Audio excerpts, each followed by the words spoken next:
We live in a society that is constantly focusing on how a woman looks like, and you know that happens in games as well. On va parler par exemple de eye candy, donc le bonbon pour les yeux.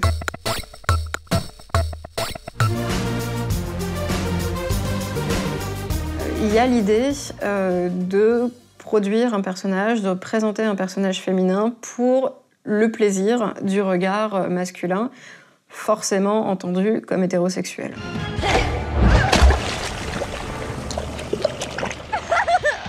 Let us dance!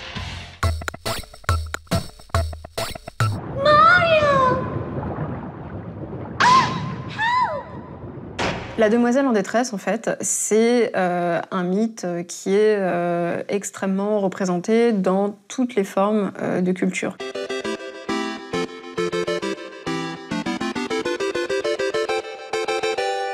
Sans elle, le jeu n'existe pas puisqu'il n'y a pas de quête. Mais elle n'a pas de rôle autre que le fait d'être un objet de quête que l'on vient rechercher. Elle est plutôt caractérisée par son impuissance et, de jeu en jeu, par sa capacité à toujours se faire enlever et à ne jamais s'en sortir.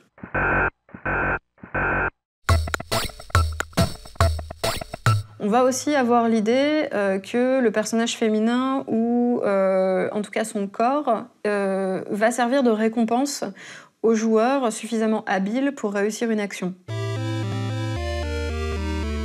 On va le voir, par exemple, dans des jeux auxquels on peut ne pas s'y attendre.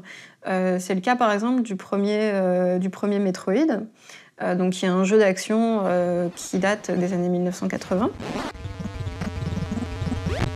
On combat des aliens, etc., etc. Et on arrive à la fin du jeu, et là, le personnage enlève son casque, et on découvre que c'est une femme. Et alors c'était effectivement très impressionnant, assez gratifiant de se dire « Ah, on a incarné une femme forte pendant tout ce temps ». Et là où la représentation est ambivalente, c'est que si vous terminez le jeu dans un temps un peu plus court, là on va la voir dans un espèce de body assez moulant. Et si vous terminez le jeu dans un temps vraiment qui est estimé honorable, vous voyez l'héroïne en bikini rose.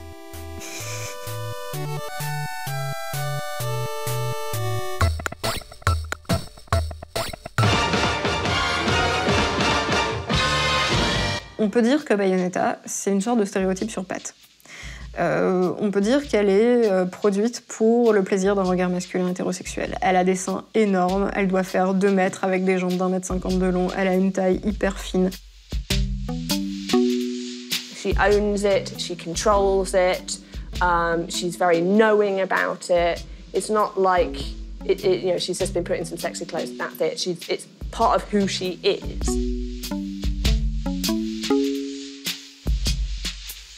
On peut vraiment la voir comme une héroïne très théâtrale qui met en scène cette espèce de féminité et qui finalement la tourne en ridicule tellement c'est exagéré.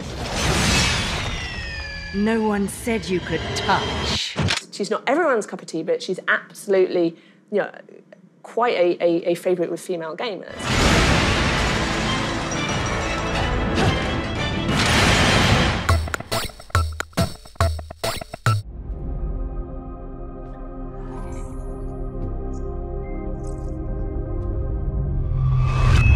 On va être dans une représentation moins stéréotypique. Dans les jeux comme Bayonetta, comme Portal et comme Mirror's Edge, en fait, on va être dans des univers qui sont beaucoup plus paritaires.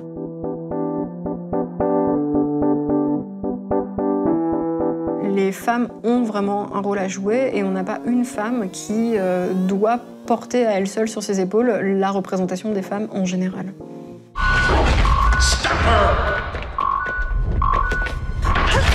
L'élément qui change en fait dans Portal et Mirror's Edge, c'est que ce sont 2 héroïnes non blanches.